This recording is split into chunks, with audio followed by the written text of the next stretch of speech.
Good evening or good morning, everybody, depending on where you are on the planet. Great to have you here. Welcome to Office Hours. If you're watching on YouTube, you can find out more about what we do on officehours.global. Our first hour is a general discussion of production-related questions. Our second hour, we typically take a deeper dive into a topic, and today's an interesting day because it's Apple Day again. Apple obviously is doing their big reveal of new products in Cupertino, California, and so that will be one of the topics that we will be happy to discuss on the show today, along with all of our general stuff about production, media-related things. So in terms of the show, let's just get started. Mitch, you want to toss out our first question? Sure, Bill. Thanks. First one in from Jeffrey Powers in Madison, Wisconsin. And here on the panel, Jeffrey asked, every time I use auto ducking on my videos, I'm not happy with the results. What is a good manual ratio to music talking? And Javier is going to start us off. Well, like so much of having like a ratio, like a recipe, like you have to put it like this down is going to be, you're going to vary from time to time because it depends on the level of the music, like the power of the music, the same like a soft jazz, then a rock power ballad. And it's very different if the voiceover actor or the one that's giving the voiceover has like a hard way of saying things or softer.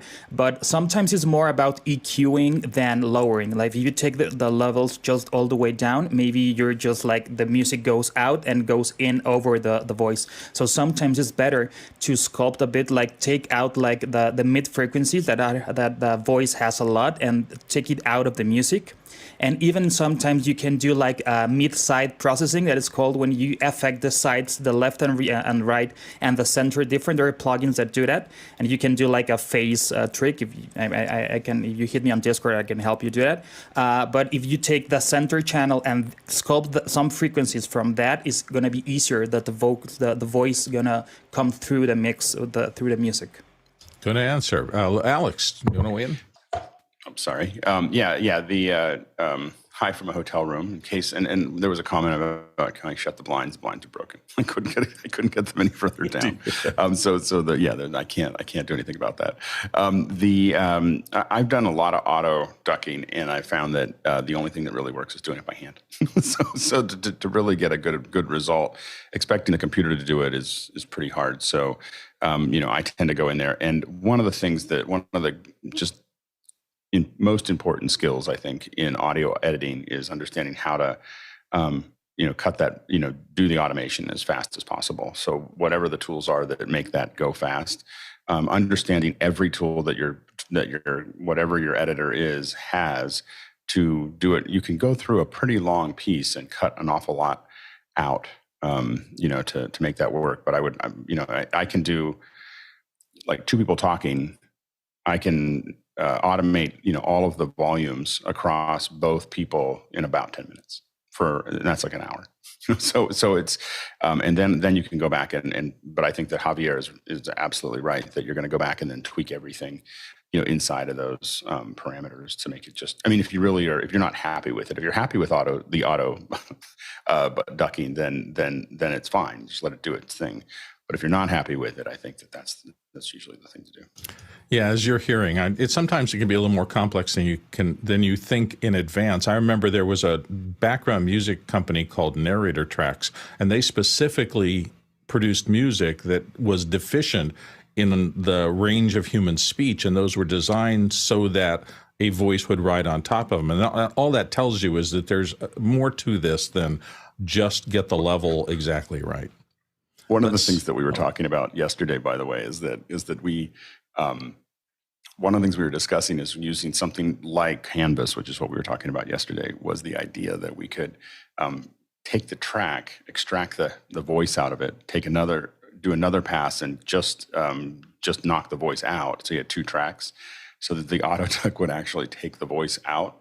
It would bring it down and bring all the audio down. So when you talked over something, and most people wouldn't notice it, but there'd be like 10% of the people that would just be like, what the, So it's, anyway, something we have to try. Jeffrey, it was your question. You want to weigh in?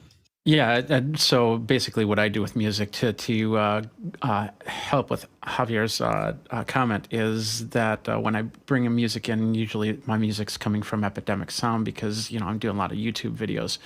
And that is the first thing I do is I level it. and make sure that all the music that's on that track is pretty much going to hit that same level. And then I try around minus 20 to 24. But I always find that, once again, depending on the music, it doesn't always work. So, and then I have to render it, listen to it, and then say, I want to make some changes, and then have to re-render it. So I know there's not an easy way to do it, but it is definitely a little bit frustrating. So thank you for all that, for those suggestions. Good. Well, hopefully you got more ideas to play with, and everybody else did listening as well. So next question. Next question in from Douglas Carmichael. Uber claims that UberEats vouchers can increase engagement for virtual event participants. There's a link for it. Have any of you had experience with similar virtual real-life cross-marketing? We're going to start with Grant and go to Alex. Grant. Yeah, I think it's a great idea, actually. That we've done some stuff with sending out like the swag boxes before the event, and including things like vouchers and things for delivery for food is a brilliant thing, because it's one of the things that people enjoy about conferences, right? Is that food's provided and you don't have to worry about it. And if you're doing an intense conference that goes for several days, if you don't have to worry about food and you can schedule it to come to the door, then that's a great thing. And if that's a special deal that's been included in the cost of the conference, then it's a good thing. But yeah, I'm not sure. Engagement, I don't know. In the article, they're talking a little bit about almost giveaways and things like that. Like that's the thing. I don't know that that's as bigger selling point as providing a full service for people attending a virtual conference. And Alex. Yeah, we've really found people love to get stuff in the mail. so if it's one of those things that if you're doing a free conference, it's one thing. But if you take the budget that you were paying to the conference, which is insane, to feed people, and you apply it to what you could send people, you can send people a pretty nice little package that they're really happy with. So depending on what you do with the ticket price, if the ticket price remains stable or the sponsorship remains stable, you can send out a really nice kit. We've sent out everything from cookies and T-shirts and mugs and hats to wine and cheese. And all of those things have been really positively received, and people just really, really enjoy. There is something that, as Grant said, that brings you back to you're all doing something together when you get those things. I think that Sky has sent stuff out, or Matt in the Kitchen has sent stuff to where you're sending people like whole meals, right? You're sending them whole things that they can cook together, right? We did the box. We were attempting to do that in the early days of the opening the boxes and the shipping of the boxes.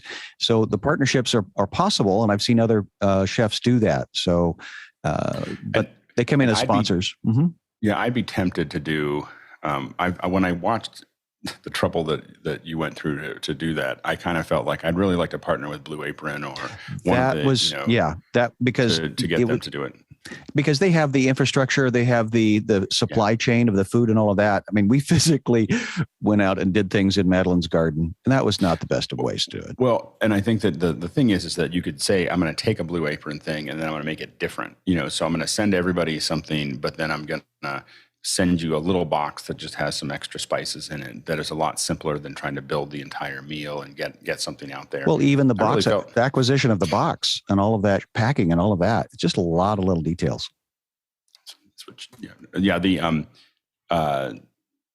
Anyway, so I think that sending stuff out is great.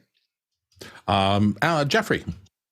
The only thing that I will add to that is that if you go across the board with one thing, like in this case, UberEats, because Uber's had a very rocky past, there are people that can get upset, offended for getting something like that and not having any type of choice for an alternative.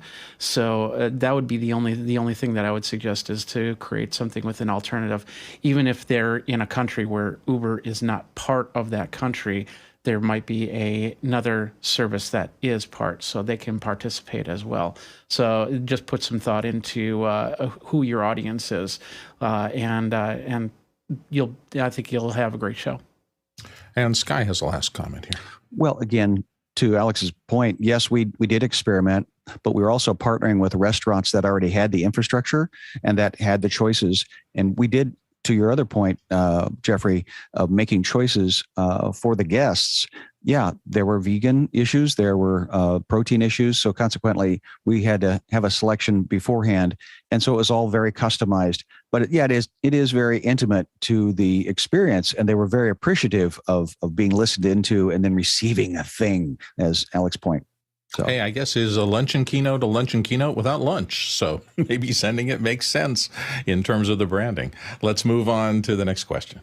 Ed Judge from West Granby, Connecticut. I recently received an email from Drobo tech support stating that the Drobo will not be compatible with the upcoming macOS Ventura. So I'll be looking for a replacement. The current capacity is 25 terabytes. Any suggestions for a replacement? And Peter Sargent's going to start us off.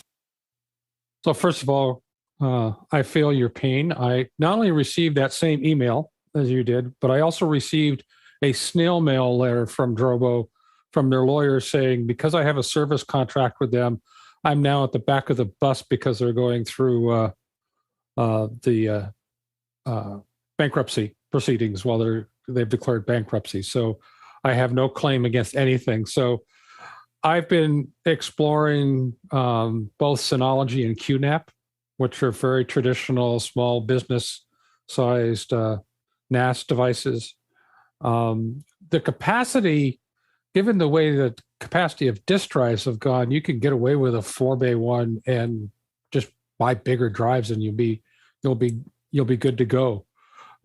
It's not really a question of the capacity. Now, I admit I have an 8-bay Drobo right now, and it's fairly full. I will probably have to get an 8-bay QNAP or an 8-bay Synology device, but that's how much storage, how big a drives you want to go. And the break point on the drive size is interesting. I noticed that the 4 terabyte drives are now well below $100, but the 16 terabyte drives are close to $300.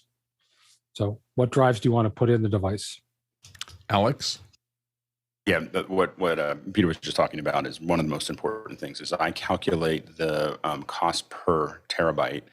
So I do that, and there's always a flex. There's a flex, and I think right now the flex is after 12. So it's everything is a pretty stable cost. It's either 10 or 12 right now is where you see suddenly a kind of a hockey stick of what it costs, and that's because those kinds of drives are just more expensive to make. They're still on the outer edge. I can't even believe when the 12 terabytes came out, I balked at buying them because I was like, "There's no way you can put 12 terabytes on a spin."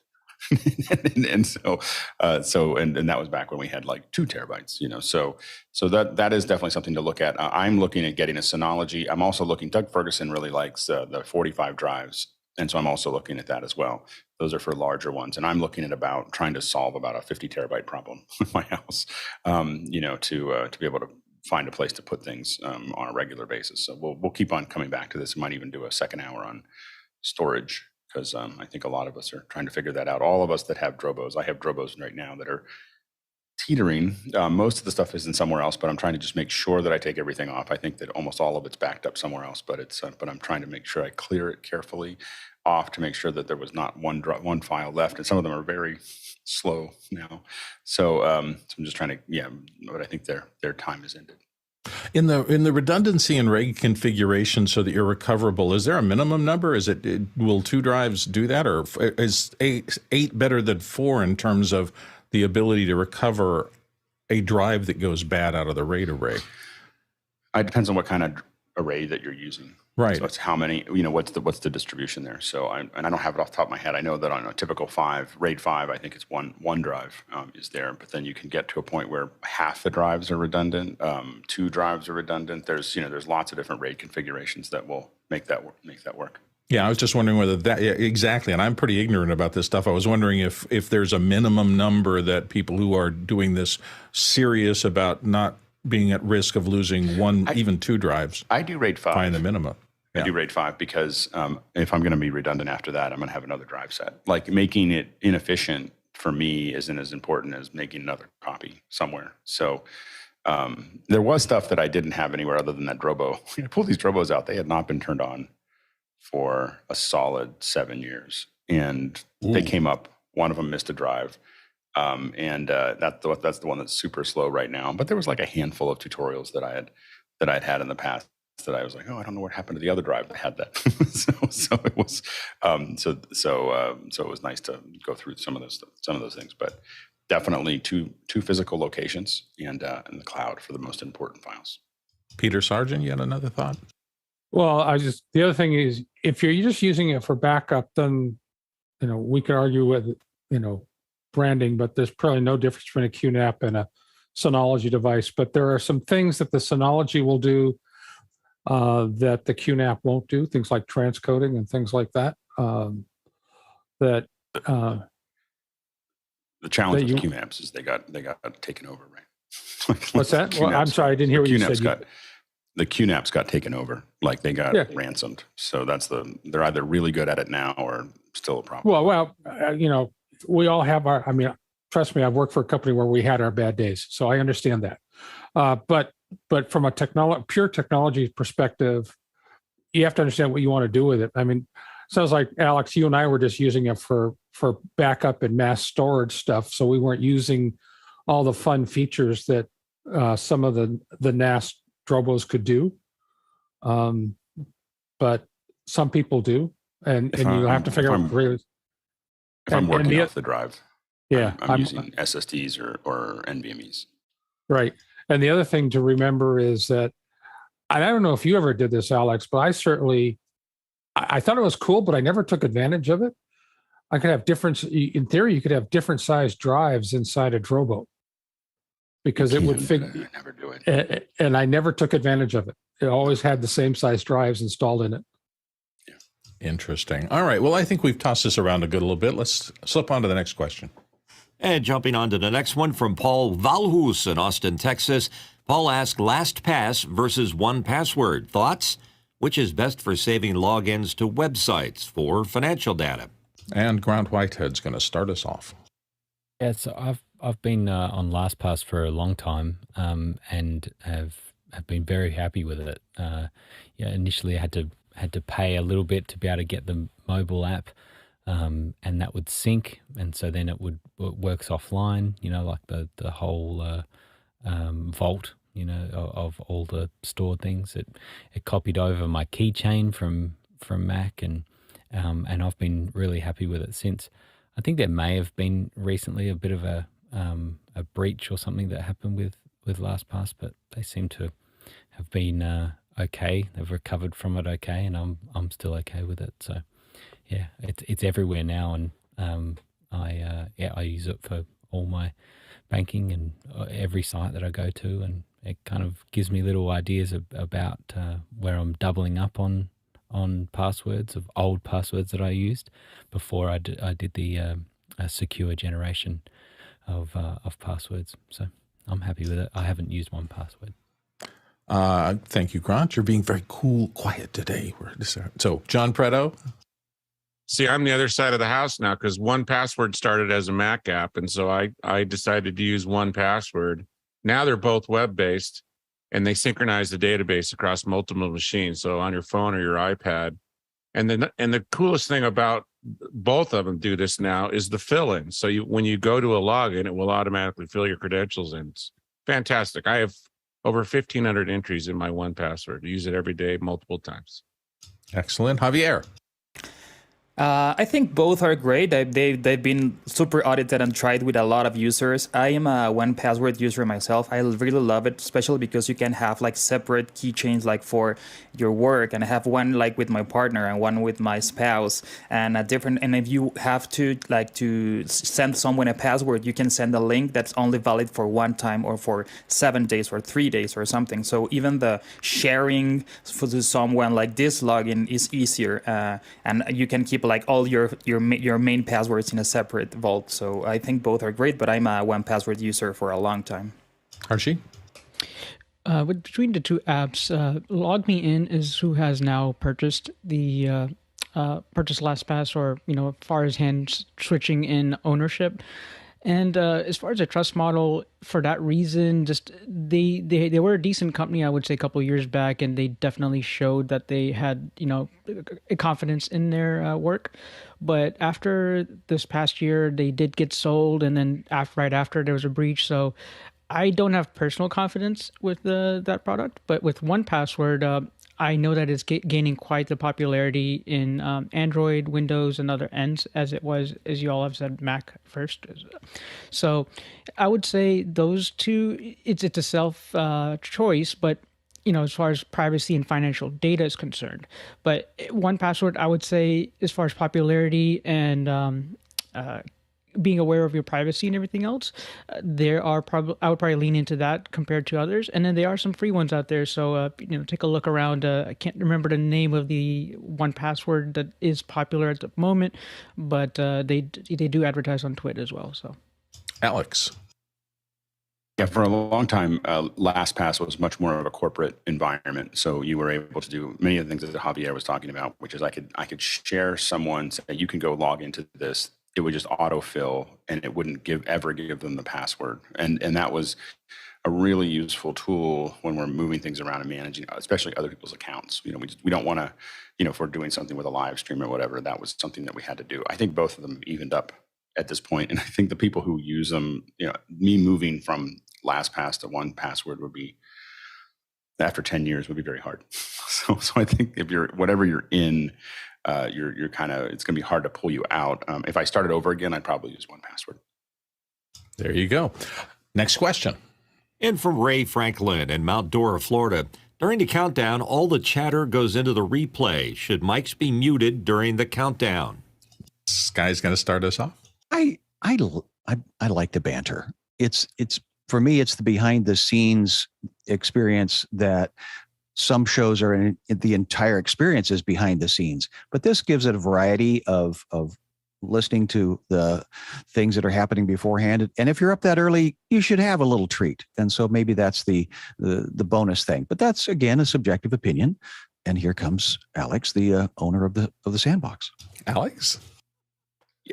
I have been thinking about this a bit because everybody has opinions about it. And I like it a lot. One of the things that I found is that behind the scenes content generally has the highest average view time, for anything we can do before a show. So we can have people talking about the show. We can have movies or whatever. But what we have found over the last decade is if you let people feel like they're just watching it get set up, it's going to be your highest return. So that's why we do it. Like it's literally the best thing to do before a show. In fact, if I was going to take it further, I would open up the comms and inject them into the system so that you could hear everything. You could hear us chattering. You could hear people getting ready for the show. We've even done ones where we choreograph the entire like the last 5 minutes. We choreographed it all. We even had because you'd hear it. Now it was not the real one, but it timed with all the cues. So you'd hear, okay, let's do this. You hear, let's do that. And then we had somebody run out on stage. Hey, who's out on stage? We got to clear the stage. We're about to get started. And you'd hear this, and have them run off. Someone run out and run off. And people just went bonkers over it.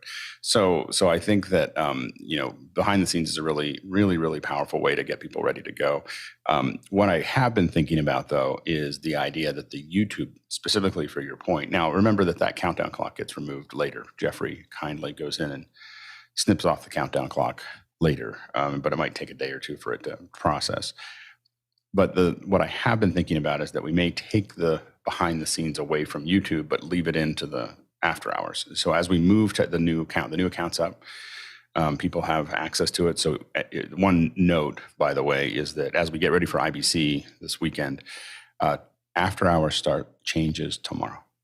So there'll be a new address. We'll send an email out to you, but after hours will be a new address tomorrow, and that is in the official office hours account. So that's coming up next. But as we do that, what I'm thinking about doing is having the behind the scenes. If you're watching it after hours, you hear the behind the scenes. If you're watching it in the viewing room and on YouTube, you may or may not hear it. I'm still playing with that idea. So, but again, it's a really popular thing to do before a show. So that's why we do it. So as to the open mics, it's not a mistake. It's an engagement strategy, folks. Yeah, it is. It is totally not by accident. Next question. Yeah. Next question from Andy Kokendorfer in Viera, Florida.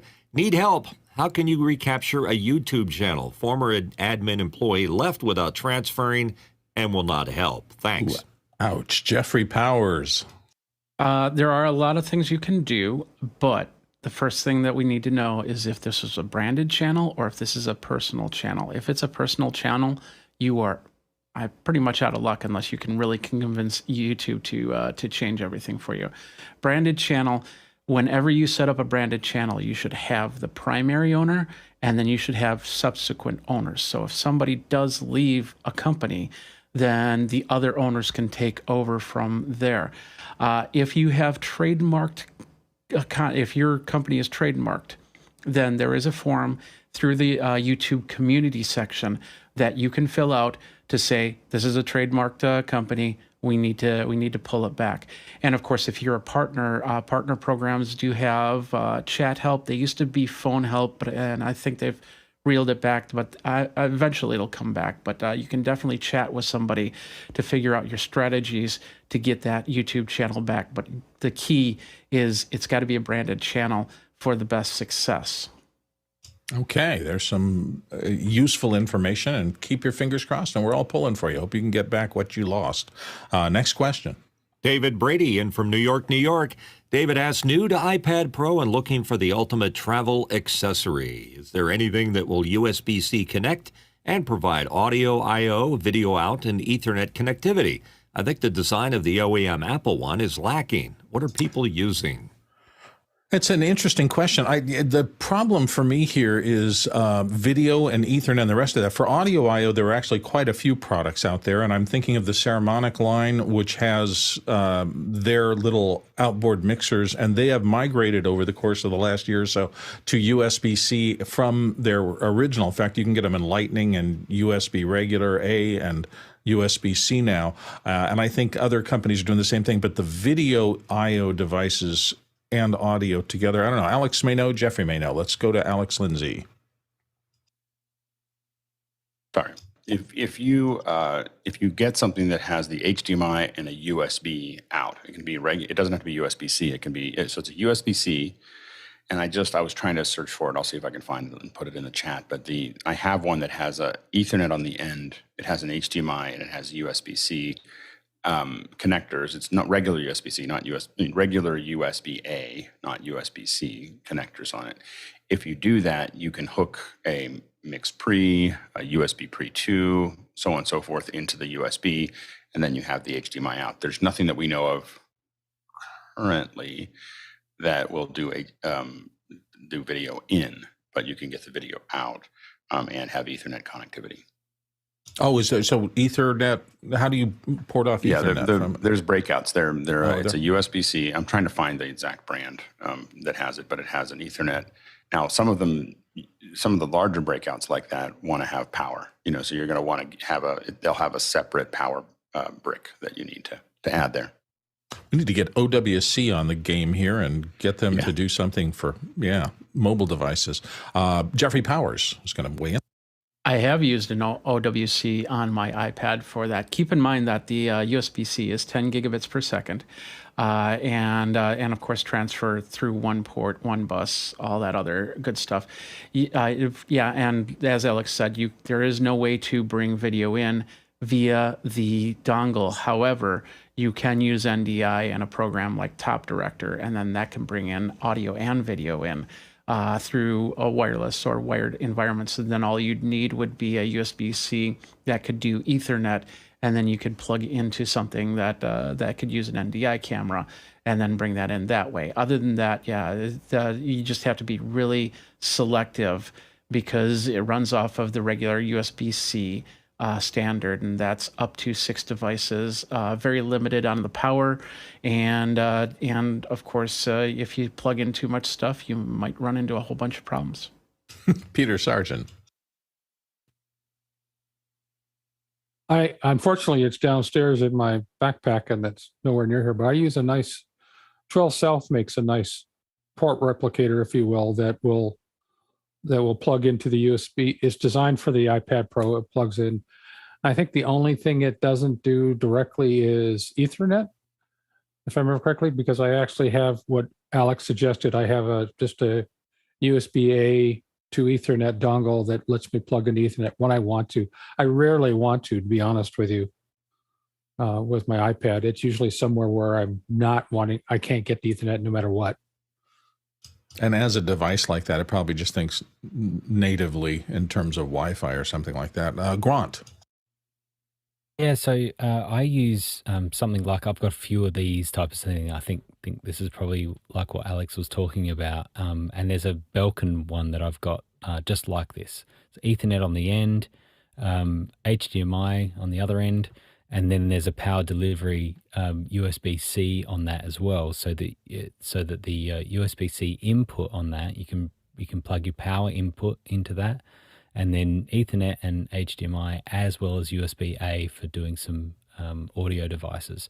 And so they work really well. The thing that I have with the iPad Pro as well is the keyboard. The smart keyboard has another USB-C on the side of that, and so I often run power into that, and then I can run Ethernet and everything. And ultimately, I'm using this for mix effect, right? Whenever I'm connecting to the Constellation, so that I get an Ethernet connection into the Constellation from mix effect on the iPad. It's a great combination. Smart. Alex. Yeah, and I posted in the event chat. It's Uni, UNI, the one that I use, and it's a USB-C hub 5-in-1, and it has HDMI, 1 gig Ethernet, and 3 USB ports. And most importantly, it has a nylon braided cord. I really like nylon braided cords. Okay. I'm obsessive about braided cords. I have so many braided cords. You can always tell it's one of my cords because it's always braided. So it's got a nylon braided cord. All the Unis have nylon braided cords, which I really like. Is it branded DuPont nylon though? Just kidding. I don't know who makes it, but like I realize one of the big reasons I use all their cables and everything else is that everything has got braided cables. A good cable is a joy. If you find one that's just right, feels right, works right, solid. And a good cable is always a braided cable. There you go. Let's move on to the next question. Our next question in from Sky Gleason in Seattle, Washington, and here on the panel. The tool Slack used to have a free segment that's not free anymore. So is there an easy way to export my info from Slack? Thanks. Sky's got to start us here. Well, I was hoping somebody else would jump in because this is a call for help. I've got all of my Graham Care film project and all of my Mad in the Kitchen experience in there. And somehow I've had the free account for the longest time now. And I went in the other day and it's like, I can see all of my listings. And they said, if you want to really, I can see all the headlines, but all the real information, it's like, oh, gone. Oh, ouch. Grant. I don't know what's going on there, Sky, because there is still a free version of Slack. The difference is that the history that you have, so I think it's after 90 days, is probably what you're hitting up against. So arguably the whatever it is, $6 a month that it is to have. Oh, it's very reasonable. It's just I've been very spoiled for the last 4 years. Yeah. I think that's what you'll find. It's the 90 days of history that is all that's available on the free account. And so I'm guessing that you pay that, $6 or whatever it is for the month, and all of that will open up again. I'm assuming they haven't deleted it. It's all just sitting there ready for you to upgrade. Don't say that. Oh, please don't say that. Oh, my heart. Oh, my heart. Let's see if Jeffrey can help us lighten the mood here. I was going to say the same thing. The best thing to do is to get 1 month account and then just pull everything off of it and go from there. It shouldn't. It's all encrypted. It shouldn't be pulled, so nobody else should be looking at it. And because that's what Slack was supposed to be, is a secured account. So I think you'll be fine if you go into the Pro account and then get what you need. And then if you need to go back to the free account, go back. And to be fair, it is a great tool. It's worth the money. If that's the resource. I just, like I said, been spoiled for the last several years. My daughter introduced this tool when we were starting out the Graham Care project, and all of my info, all of my data, all of my info. So I will start having to pay the piper. Yeah, it's interesting. That's always been a thing for me about anything you enter data into. What is there a potential gatekeeper situation where if you don't pay, they've got your built-up data over the course of time, and you can't get to it unless you continue to pay. It's just a philosophical thing you have to deal with as you look at all these new services that you're anxious to use, and they look really good, and maybe they are really good, but getting data back out of them sometimes can be much more difficult than putting data into them. Just a thing to keep in your mind. Let's now go to the next question. Peter Rosado from Las Vegas, Nevada. Can Alex flesh out a little further on his tweet about slapping a graphic over Zoom? Alex, take it away. Oops, you're muted. All right, I'm trying to, not in a quiet space today, so I'm trying to keep on turning it off. Yeah, so the thing is that I think that I definitely think you should add graphics to your Zoom events, but I don't think that the way to do that is to put a graphic over top of a gallery. This is a really popular way to do a lot of these things. And so, especially in Hollywood, for some reason, all the companies that have got their way into these Hollywood events have all these really high-end actors, and they're literally, just adding some kind of mortise over top of I think I posted it in an example of one that got my reaction because I saw it and I was like, oh my gosh, are we still doing this? And like 2020 called and they want their Zoom back. It all made sense when we did it. When we did it, when we didn't have any tools to do this. And so you would open up a gallery, you'd build a mortise, you'd throw it over top of the gallery. We're way past that now. And anybody that's doing professional work should not be grabbing the gallery and just putting a mortise over it for the whole show. Now, you might go to the gallery, you might build a mortise for it to jump to it. But, with tools like either Zoom rooms or just separate computers or Zoom ISO, those are the kind of things that professional event people should be using. You should not be taking VIPs who have more than 1 million followers, or more, sometimes 10, 20 million followers, and doing something that's very amateur hour. That's the whole thing. And so if you're doing little meetings, it's fine. But if I was going to put a mortise over a gallery today, I just leave it as a gallery and I'd leave it as a Zoom event, and I wouldn't bother to try to dress it up. I mean, you're just putting lipstick on a pig, And so I think that you really you really need to just let it be what it is, or make it a professional video production. And we're really getting to a point, if you take Mix Effect, beyond all the Isadora stuff that we do for this show, if you take Mix Effect Pro, Zoom ISO, and one of the new Extremes with SDI out or SDI in and out, you have an incredible little production, little piece of set of hardware that you can do it. And of course you can use NDI with vMix. You can use, lots of other things that are possible to make shows look really great and professional. And, that tweet was, as I said yesterday, is kind of the first shot, but I'm going to just be really starting to push hard on people who are doing Zoom events because, I think that we need to do better, but everyone needs to do better. It's not good for the participants. It's not good for the viewers. It's not good for the brand. It's not good for our business to have people doing, really bad work. Because that's what everyone talks about. Well, everyone's tired of Zoom. Well, they're tired of Zoom because everyone's doing really bad events with it. When you do good events, it's not much different than broadcast. And I think that we're going to keep on trying to push the outer edge of that. But we're also going to start,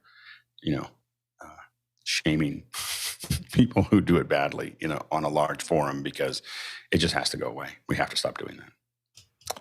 And let's move on to the next question. Eduardo Augustine from Panama. I'm currently using a Focusrite Scarlett 2i2 connected to an ATEM Extreme Mini ISO through the monitor output with a 2 1/4 to 1/8 inch cable.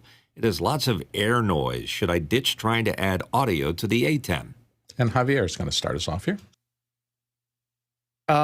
So it's going to be a bit tricky to get good sound because it's something that we touched on yesterday. That's the different levels that come in and out of equipment.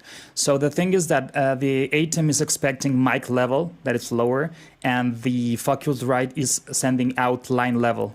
So you have to... if you actually want to do it, you can do it, but you have to play around, have a lower level and try to just check you're not overloading the the input. That's the first part. And it also has like a direct monitor. So maybe you have the direct monitor engaged. And that's for example, if you want to send your mic to your headphones, you can do that. But if you're going in and it's recording and playing out the same thing that is like coming in, you can have like that kind of like sound. That's the background noise. And Grant. Yeah, we talk about this pretty regularly. People trying to get good audio into the ATEM Minis. I think the best way always is to have it embedded, because it means you can do a balanced input into that embedded audio. A couple of ways of doing that is if you have a camera that has balanced XLR inputs, and you're using that as an input, then you can run your audio through that and have it embedded. The way that I do it is I have a Blackmagic SDI to HDMI converter that has a quarter inch. I was going to say 6.5 mil. I was trying to translate for the American audience. So the quarter inch jack inputs on that converter that is converting from SDI to HDMI, and it's embedding the audio into it. And so that's how I get out of my X32 into those quarter inch inputs, and then that embeds it into the ATEM Extreme that I've got. And so that works really well. And it's really quiet because it's a nice balanced input, and they're really short cables that are going from that digital environment of the X32, and then only a very short amount of analog that is balanced and then embedded on HDMI. Peter Sargent. Well, two things. One is you can actually tell the ATEM to expect line input on its two mics. So that's what I did because I have my Mix Pre 3 running into my ATEM. But Grant, you glossed over a very key point in your comment: a really short cable.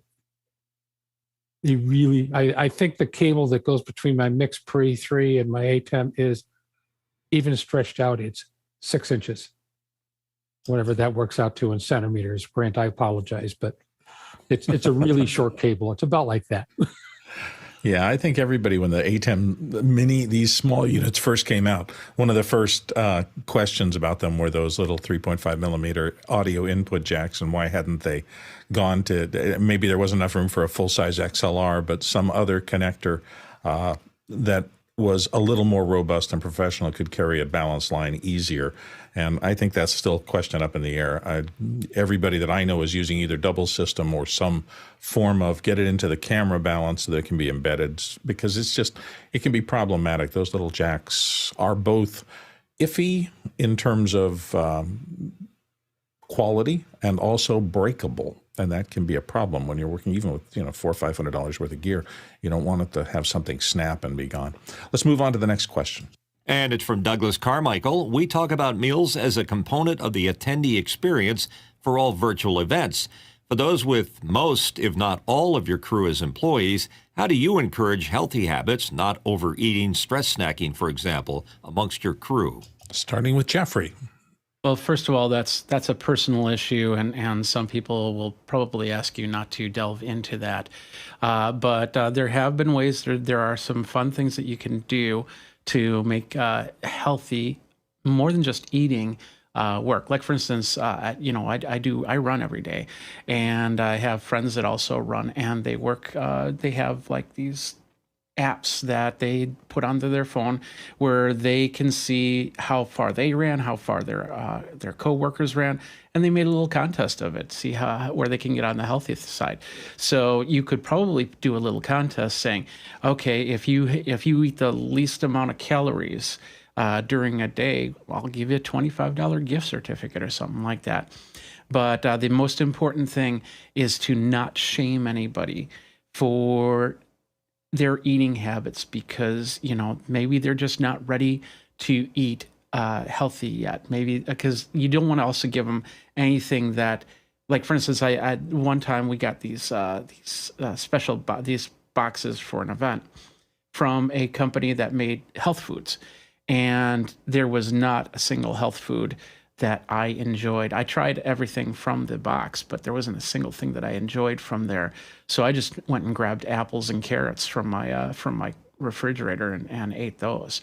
So just keep that in mind. If you're doing that, don't over push the thing, and give them fun little tasks to do to stay healthy, and not just in eating, but also getting out of the desk and doing some physical activity. Sky. Well, as the person responsible for the food for the crew, that is a very conscientious thing, that you want to bring in a caterer that would bring something that's energy as well as tasty, and something that's interesting. But I will admit, I have brought pizza to the crew's frustration, but it was just fast and quick and affordable and all of that functional thing. But this is a very conscientious question, and I'm learning from, again, hanging out with Graham Kerr and Douglas. I put a link into the event thing there because his attitude is, what's going to be tasty from the neck up but won't kill you from the neck down? And there's a lot of good ways to do that, but it is an attitude. So changing habits is hard. So this is a good conversation. Mitch Hill. Yeah, I agree both with what Sky and Jeffrey are saying, that you can't push too hard on what's healthy. And certainly if I were to do that, people would look at me and say, oh, really? Sometimes I'm kind of tempted to give them whatever the crew, anything they want, just to make them perform better. And I'm probably not doing them any favors. So, I think in this world that we live in now, that if you put the right stuff out there, most people will make the right decision. Yeah, and I just wanted to comment on Jeffrey's thing because it struck a memory for me. I once did a video where we were trying to get the people in the corporation to understand their corporate brands, which parts of their lineup were on the store shelves that they had more direct control over. So we did a little game show. We went around with a camera in their corporate offices, and for every corporate brand they name, we gave them $5. I mean, literally paid them cash at the moment. I got in more trouble for that video than anything else I did, because the compensation people came in and said, you're paying people and you're not getting into the system. We're not taking taxes, blah, blah, blah, blah. It just drove me crazy. So sometimes the best systems of trying to reward people for a particular behavior turn out to have more aspects than you might think otherwise. So just be careful about setting things up. Let's go to the next question. Paul Valus in Austin, Texas asked, what's the most efficient automated way to inventory and track multiple computers using a database or worksheet, software, peripherals, locations, serial numbers, etc.? Starting with John Preto. That's a lot of adjectives for that first sentence there, Paul. I don't know about efficient and automated. I've been using airtable.com. So think FileMaker Pro or Access in the cloud. You can access it anywhere on the web, and you can create all the old fields, and it's free up to 1,500 records. It works great. Jeffrey Powers. And there's a company right in your hometown. It's called Spiceworks, and it's a ticketing tool system, but it also has asset management. That if it's on the same network, it can ping, and as long as the security is not tied down on the computer, it can ping the computer and tell you everything about the computer, from what's inside it to what software OSs are running in it, and everything else. Next question. Andy Kokendorfer, Vieira, Florida, asked, which mic is Alex using in the hotel? Looks like a Q9U.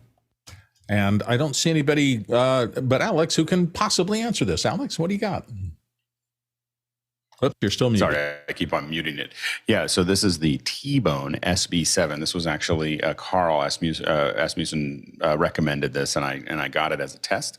I've been testing tons of mics, and I replaced my headset mic. I think this sounds a fair bit better than the headset mic I was using when I was traveling. This takes up a little bit more space than the headset mic did, but I think it's worth it. So that's what we're doing. We're still playing around with my my volume, which seems to be going all over the place, and so we're trying to figure that out. But outside of that, I think that it sounds much better than the headset mic that I was using before. But it's made by T-Bone. You have to order it from Germany. It takes about 5 or 6 days to get here. We did get the USB version, as well as this is the pure XLR version. Got the USB version. We found that it just wasn't loud enough for use on Zoom. So the USB out was going to take a fair bit of work on the other end to make it work. So I am running this through right now, Mixpree 3, that has noise assist on it, that is then going into Zoom. And there's your answer. Next question. Chris Widener, Lafayette, Indiana. Has anyone seen a cigarette lighter to USB-C 12-volt 2-ampere adapter? All I can find is higher wattage 5-volt. Alex will start us off. Oh, I just read that it was trying to get to a 2 amp and not the 5 volt.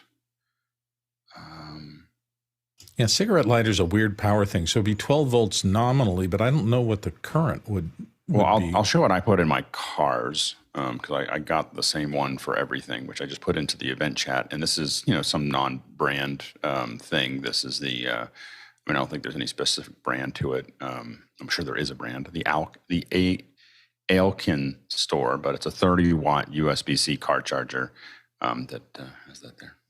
Okay, Jeffrey, thoughts? Anker, Anker. That they have several different. I actually have one. I just don't know where it is because I don't use it. I've converted all my cigarette. My truck had like 6 cigarette lighters from front to back, which was great for any type of power charging. But I've converted most of them to USB-A, and then I just use the USB-C adapters. But Anker does make one for you. Watch out, Jeffrey. You're one step away from those van life people who have 32 power ports in their vans and have to plug it into shore power to work. Truck came with it. Chill. Yeah, nowadays it's not proper to call them cigarette lighters. They're power accessories. There you go. All right. Next question. Douglas Carmichael is in. Peter, you mentioned Drobo is going through bankruptcy. If your business workflow relies on a vendor that is currently bankrupt, is that a sign to immediately migrate away from their product or service for fear of total loss of support? Peter Sargent. Short answer is yes, but in reality, you should be doing a risk assessment of what that product means. I've been exposed to where that has happened, and we've looked at it and said, well, we could move that to something else over the next year and not worry. We'll do the risk that even if we lose support, we're already in the process of moving off it already. But I've also been in emergency cases where, not quite like the Drobo situation, where we just, our lawyers basically told us at the risk view, get off of it now. Because if it dies, we'll have a problem. So the short answer is yes, plan to get off. Jeffrey Powers. If it's going through Chapter 11 bankruptcy, then most likely it's just a reorganization, so they can rebuild and go from there. But getting off of it as quick as possible is a good idea. There's probably going to be a few companies that are going to come up with software that make it easy for the transfer from Drobo to another device. And when it comes to something like that, I wouldn't be surprised if the bankruptcy would ultimately end up in a sale to another company, and where they would figure out how to offload it into their newer hardware. Peter Sargent. Yeah, for I don't know what the trigger for Alex was, but for me it was actually the snail mail letter that says they were backing out of support for the devices, that said, and putting us at the back of the bus in terms of support, coupled with the letter saying that Ventura wouldn't support the Drobos going forward. So I said, I'm done. Next vendor, please. So we're about 7 minutes from the top of the hour. We've got a couple of questions left to go through here. So we actually have room for a couple more. If it happens like normal and I make this announcement and we get 7 or 8, just understand that we're probably not going to be able to find time to get to all of them. But if you want to toss in a couple more questions, that'll probably help us get to the top of the hour here. Next question. Douglas Carmichael is back. It has been said that good or competent musicianship is one skill that can salvage a concert. For example, playing a song all acoustic on the fly. Are apps like Melodics the way to build those skills, or do you need a real-life teacher mentor? Well, we got a lot of people here. So Jeffrey, Grant Whitehead first, and then Jeffrey Powers. Yeah, Douglas, there's often questions that you ask around this type of thing, and I think the key is that there is no shortcut to having being a master of a craft. It just takes time. It's not that practice makes perfect. It's that practice makes permanent is a thing that Alex says, and I totally agree. Right? It's something that you cannot shortcut that. you can only do more and more of the right type of playing that actually makes that permanent. And you know it, you can see it when you see someone in many different crafts, that you just go, I'm seeing a master here. I heard it once before that someone said to become a master yourself, you want to take from 3 other masters. You know, like you learn from 3 other masters and you become a master yourself. And truly understanding how someone is a master of a craft is a craft in itself to really see that. But ultimately, there's a bunch of tools that will help you be better, but nothing's going to shortcut you being a master other than time. Jeffrey Powers. Totally agree on that. Apps are companions at best. So if you just have a quick, think of it like a reference manual. So you have a quick idea or a quick question, you can run it through an app like that to see if that actually works. I've been playing in a band for many, many years, and I have a skill where I can go into another situation. Band needs another musician. I can sit down, I can play. If it's drums, it's easy for me. If it's guitar, I need to sit down and work some of the songs. And yeah, there have been times where somebody says, "Hey, play this song," and we kind of have to play it out of our memories. And sometimes it turns into a complete train wreck. But we also tell them, "Hey, we don't normally do this song, so yeah, we expect that train wreck out of it." When you're talking about level, if you're talking like symphony orchestra versus local band versus an acoustic act, there is going to be different types of difficulty.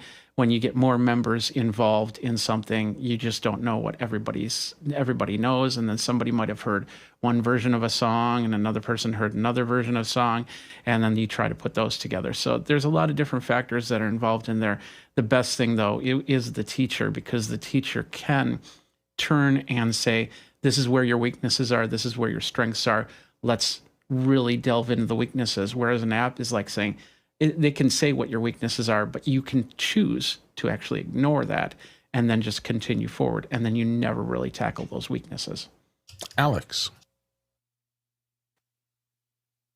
Yeah, there's a comment about the 10,000 hours. I have a little bit of a thing about the 10,000 hours, only that that was Malcolm Gladwell made that popular. And it's not 10,000. Well, in Zen Buddhism, it was not 10,000 hours. It was 10,000 mistakes that you need to make, which I thought is much more poignant than the 10,000 hours. Is that you really just have to make all the mistakes that are there. I do think that, as Grant said and I've said in the past, is that you really have to be careful. One of the worst parts of getting started at something is people don't ask for any help. And that's part of why office hours exists. Is that you need to be a student of it. You need to look for the right, to really be looking for the right form, because people start playing at the very beginning, and this is playing baseball, playing a keyboard, playing whatever it is, and they're kind of whacking through it, just trying to figure it out. And the problem is they build a whole bunch of bad habits that they're now going to have to unlearn.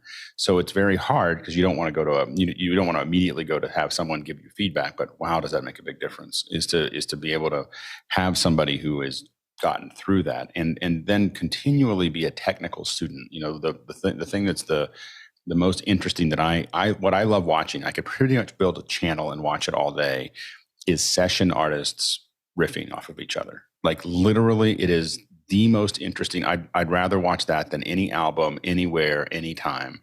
Because these are students. They understand every single genre of music. They understand how to work with each other. They understand the structure of music. And then if one starts playing, Metallica in reggae, the others just figure it out. Like, oh, I kind of know what you would do there. And they go down another path. But it's because they understand the science of it, of what that looks like. And so whatever you're learning, you want to learn. First, you got to do it. You just got to do it. You got to get feedback on it. And if people answer your questions, but then you want to be a student of it. You want to understand every molecule of what you're doing. And that's what we hope to keep on making easier here in this one little area. But I think that we could keep on doing it in others. Javier. And adding to what everyone just said, I think that music is a craft as well as a language. So you can learn a language like by reading the dictionary and like reading different things, but even you have to go out and talk to people from that speaks that language. So if you're a guitar player and you only play, even if you try like different songs and different styles and different genres, when you get together with a bass player or a drum player or a percussionist or a Latin percussionist or something, you learn different things that you can add to your language, your repertoire, your riffs, your music style. So you can be very technical by yourself, but at the end you have to work with other people and you learn a lot by listening them. Yeah, and all of this strikes with me. And I know there were a couple of things really quickly in my life that really made the difference in this. Number one, until I learned to do things on the beat, I didn't understand how the jazz singers and people were doing things off the beat. And I needed to know the rules before I could break the rules intelligently. If you just go and sing off, you just sound like you're singing off because you don't have that grounding. And that worked in a lot of the areas of my video career. I'll never forget I had one project where it was a pro bono project, and I had been solving all my problems in my videos up to that point by writing scripts and narrating to bridge things that I didn't think the audience would understand. And in this case, after I got all my interviews back, I suddenly realized that I might be able to use just those live sound pieces and tell the whole story without having to narrate. And it was an awakening. I had gotten one system that worked for doing my work, and then I had to throw that system away in my brain to change and say, I don't have to do it that way. And I sometimes think that's when you move from just competence and even excellence to art, when you learn what you can throw away and do differently and still make it valid. Jeffrey Powers has another thought. A really quick story. Randy Rhoads, the one thing that he was notorious for, and he talked about it in one of the Guitar Player magazines back in the 70s, of course, before he passed away, was every time that he would get to a new city, he would go and he would find a music instructor. And it didn't matter what the level of the music instructor was, because he said he'd always learn something from whoever the instructor was. And that helped him become a better player. Now, with that, the best thing to do is just to look at all the material, read all the material, look at new books, look at new videos. And even if it's something that you've already hashed out and you think that you've completely mastered, look at it again. And then next thing you know, you might find something that you completely missed. And I do that all the time. Songs like 50 Ways to Leave Your Lover by Paul Simon is one song I've been working on. And I thought the drum part went one way. But then I listened to somebody play it, and I was like, wait a minute, I'm doing this completely different. So it's part interpretation and also part, just sitting down and working on the basics. Okay, and I love these creative discussions so much that I allowed us to sneak into the second hour. So I'm going to send the other questions back to you all. Thank you so much for all of your participation here in the questions. But I know a lot of people are going to want to discuss what's coming up in the next segment here. So we're going to turn on our Apple discussion here. As everyone knows by now, this is the day for Apple's reveal of their next product launch. We'll probably be going to Cupertino and seeing Tim Cook and his executive team talking about what Apple's been thinking about over the last period of time and where they're going with this next thing. I think everybody's expecting refreshing iPhones, maybe AirPods and some things like that. But most people pay attention to the rumors coming out of Apple. Apple does hold their information very tightly. So it's always fun to find out whether the speculation that's been rampant in the industry proves right, or maybe they have something that really surprises us. So to just kind of set up the beginnings of the discussion, we're going to start with Alex. And Alex, your thoughts on what we might see today? I mean, of course, the other thing is that we're talking about what they're releasing, but more importantly, we're talking about how they're going to do it. So I think we're production people, so we want to talk about a little bit about. I think so. If you have questions about what we think or guesses about how we think we're going to see this, I think it's important because I think Apple has had the high ground on doing keynotes for a long time, and they haven't had a lot of really close competition. Keynotes were not as big of a deal as they became with Steve Jobs. And then Steve Jobs made them into something completely mythical. But no one's recaptured that, I think, at the same level. And it wasn't really that he was a bigger than life. It was just that he was really good at pausing and finding the right place. And it was really authentic. This is something he really cared about. I think that Apple still builds some of the best. I mean, when it comes to presentations, of everything I've seen, I've streamed a lot of keynotes and watched a lot more. From everything I've seen, the company that probably does keynotes the best from a technical perspective and a presentation perspective is Salesforce. And if you watch their main keynotes in a couple of weeks, you're going to see, it's an incredible amount of practice that they go through to get that good. But I think that Apple has started to do a better keynote in a lot of ways because that they've gotten more and more into video production. This takes so much pressure off of the speakers because we can do it over and over again. You get it just right, you edit it together, and you can tighten a lot of those things up. I really felt like that Apple fell backwards a little bit on the last two. So there's still some of the best keynotes we'll see, and we'll see another one today. But they're not as good. I think December of last year was probably, I think it was December or November of last year was really peak Apple. Like it was as good as Apple was going to, has done so far, where they were jumping from location to location. There was no attempt to do anything on stage. The stage to me just slows everything down. Like it just makes it, as a viewer, it's a yawn, and so it's like a yawn moment that we just wait for them to stop doing so that we can go back to finding out more about the product, cut in a way that we're used to watching on everything else. And so I don't think the stage adds anything anymore to these keynotes. It used to be that most of the people were in the room. We're way past that, and especially with Apple. Apple is, 99.99999% of the viewers are all watching this online. So I really feel like Apple should really keep on going that direction. So we'll see what they do. It is back in Steve Jobs Theater, so it is. There's potential to make it much more of a stage play as opposed to a movie. So we'll see where they take that. Where I think that if they go back to a stage, they're only going to do it for a little while until they realize that it's not a good idea. So hopefully for us that they realize that. As far as releases go, obviously, I think we're going to see AirPods, watches, and phones. I think those are the things that we can probably expect to see. Throughout that, as far as the releases. But what I'm going to be really interested to see is obviously all the tricks. Where do they try to go back to stage? Where do they go to production? How much effort they put into the production? The reason we're talking about it now, and the reason that we're going to watch it in a couple hours, is more about what they do with the keynote as opposed to what they're going to talk about releasing. Because I think that we all have a pretty good idea what they're going to release. I mean, the phone will be exciting. If it comes out and has some major camera update. I think the only thing I really track with the phones anymore is cameras. So I think that most companies know that now. So we'll see how that works. Grant. Sometimes I just wish that Alex would tell us what he really thinks. I know I beat around the bush so much, and I try to be really subtle. You really hold back.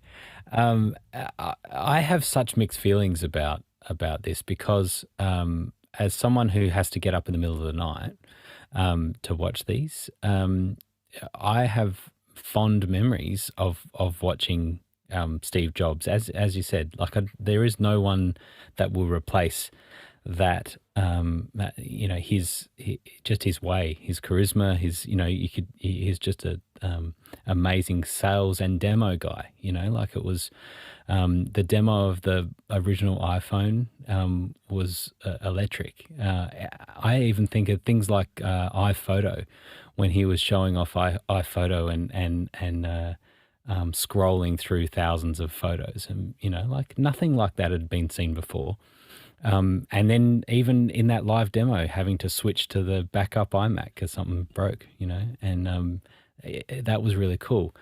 I've enjoyed seeing the videos, the well-produced videos. There's something that I lost in that. I enjoyed how efficient the communication was. When they were showing things, they could cut to it. It was very efficient, and so it was really effective. But as I'm sitting there at 3:00 in the morning, I felt like there was something lost, even though I was connecting with so much more of the rest of the world that was also hearing about this at the same time. There's something more electric about this. Let me just say first, this is not a hybrid event. Let's be clear. when what they're doing is not a hybrid event, because there isn't an interaction that's going on with that live audience. This is a broadcast, just like sport is. You know, this is like a live stream that we've been doing for 20 years. It's not a hybrid event. But from a viewing point of view, the fact that they are live at that moment, the presentation is going to be so different. There's so many people that have been in those recordings, those well-produced recordings, that have never stood on that stage and delivered that live, and that's going to be really interesting as to how well they deliver live. There is something that is just different, and so once again, at 3:00 in the morning, I will enjoy watching this more. It will connect to me more than the pre-recorded video did. And they're different things, and I have mixed feelings on it. But there is something more magnetic about it being live, happening now, and everyone's watching the blogs and all of that stuff that I've done for years, and seeing all this stuff come through. I will enjoy it. And it will be like the State of the Union, where it'll get interrupted with clapping, and maybe not standing ovations, but there'll be plenty of clapping pauses that are going to slow this thing down and drag it out to 2 hours, right? But I'm excited to see it. It's going to be interesting to see. Jeffrey? I'm going to give Grant the slow clap here. So we can, anyway, to me, the one thing that events like this really have to produce is excitement. And we know, well, I saw a couple pictures. I know people like Justine, Renee Ritchie, Andrew Edwards. They're all there with tickets ready to go for the event. So they're going to be sitting in the seats. So whatever experience that they get, that's what they end up having to project to their audiences. And that's where a lot of people end up here, because a lot of people will not watch the keynote. They'll watch the influencers that they follow and what their reactions are to the keynote. So that's why I'm expecting the mix to be about 25 to 75% video versus on-stage. On-stage parts like, here's the new iPhone, and this is what it looks like, and this is all the features. By the way, this is a dummy iPhone 14. And so I kind of know what the iPhone's going to look like and feel like, but I don't have all the specs inside here. So you're going to see stuff like that. But then they'll want to have those cool little passes like they did in the process video. So I would have a feeling that they would close the stage and then go straight to the screen to see all those little cool things, so they can get down to the lab and we can see all the cool little toys that we have no idea what they are, and talk about the processors, and then move up to the roof to talk about something else, maybe the eco-friendly version of whatever devices come out, and then back to the stage. So we're going to see a little bit of both, but it's going to still got to be enough that'll be exciting to the crowd, which then turns around and influences the people that are actually going to buy these devices. As for devices, yeah, iPhone, we're going to see that. We're probably going to see new AirPods, because the AirPods Max had a 20% deduction in price. So it's a good time to buy an AirPods Max, because I have a feeling an AirPods Max 2 is going to be coming out very soon. And so we're going to see that, and hopefully a new Apple TV. Other than that, and probably not new iPads, but we'll see what happens. Mitch, what do you think? I think they should announce the new dummy iPhone. I think what Jeffrey has there in his hand would be an interesting product. You could wave it around your friends, confound them, confuse them. They're wondering why they can't have it right away. That would be the thing, Jeffrey, the dummy iPhone. I think in most cases, those are very valuable to the case manufacturers and the rest of that. They put out something that doesn't function, but at least all the accessory manufacturers can get to work and make something that they're sure works. I got a couple cases. I got a couple of screen protectors that I'm going to be putting on here, and I got to make videos on all of this. So there's nothing inside this phone, so I can't tell you what the cameras are or the lightning. But it's going to do nothing for you, Mitch. No, it's perfect. That's just what I want. I'm a bah humbug. I think today is going to be boring and incremental improvements, except for the 42 megapixel camera update. But I am so frustrated, hoping something exciting is going to come out until we see the glasses next year. I'm a bah humbug. All I want is see. All I want is better camera. Jeffrey, I'm willing to last comment before we dive into questions here. Well, better camera is great, but if they don't switch to USB-C, then and they stick with the Lightning port and not address the speed of the Lightning port, then a lot of people are going to have a lot of problems because you can't transfer 8K off of a Lightning cable. It's just going to be way too slow. I'll be super surprised if we see a USB-C before 2023. Interesting. I'm a little bit on Grant's team with this one in this respect. I love a good movie and I love a good stage play. And I want to see how they manage to do both, because they're trying to do both here. They're trying to put on a show in a physical space on stage. And plays can be wonderful. I also love a good movie. Actors. Plays are good with good actors. Just right. I listen, I understand. Good at presenting, and I don't think they've cracked. I agree with you. I don't think they've completely cracked since the Steve Jobs days. And Steve Jobs had cracked the magic. He was the Sir Laurence Olivier of on-stage demos. And so you can't take your eyes off the guy while he's up there. And I agree with you that they probably don't have people who are at that, I can't take my eyes off this person while they're on stage. But I've seen 30 stage actors who can do that. Bill, are you looking for a Greek tragedy of some kind? No, regardless of what it is. I saw Dirty Rotten Scoundrels. What's the guy's name? Oh, God, I can't remember the guy who started. Michael Caine. Fabulous. No, it wasn't the movie. I'm talking about a stage play, and you won't even know his name. But I'm just saying, but you enjoyed the stage play because there was great actors. And the problem is those actors put a lot of time into it. Salesforce has cracked it. Like Salesforce, the presenters for Salesforce, I mean, I never listen to anything they actually say because it's like the most boring content ever made, in my opinion. Like I just don't care about any of the Salesforce stuff. But and I streamed those for like a decade, and I still don't understand what they do. So anyway, but what I will say is, from an energy perspective, from a delivery perspective, from a presentation perspective, Salesforce figured out how to crack it, and that is that the people who do that speaking, they work on it every week, all year, to be better at what they do. And the secret sauce to that is, Tony Robbins. So the thing is that Salesforce cracked it. It can be done. And if Apple took the products that they have and the production that they have and combined it with the real effort that it takes to have the executives up to speed and ready to go, it would be amazing. And to your point, it would be a great stage play, and I'd probably change the way I feel. But I find that most keynotes, Apple included, are a little cringeworthy. Like watching people who don't do stage work is super painful for me. That's an incredibly valid point. I will also say, though, if you don't have the farm teams, and Apple shouldn't be a farm team, they're a gigantic company, but if you don't have CEOs who are forced into these stage plays, are they ever going to get to be that level? They're never going to be do the roadshow circuit. Yeah, they're never going to do it at 6 events. Good point.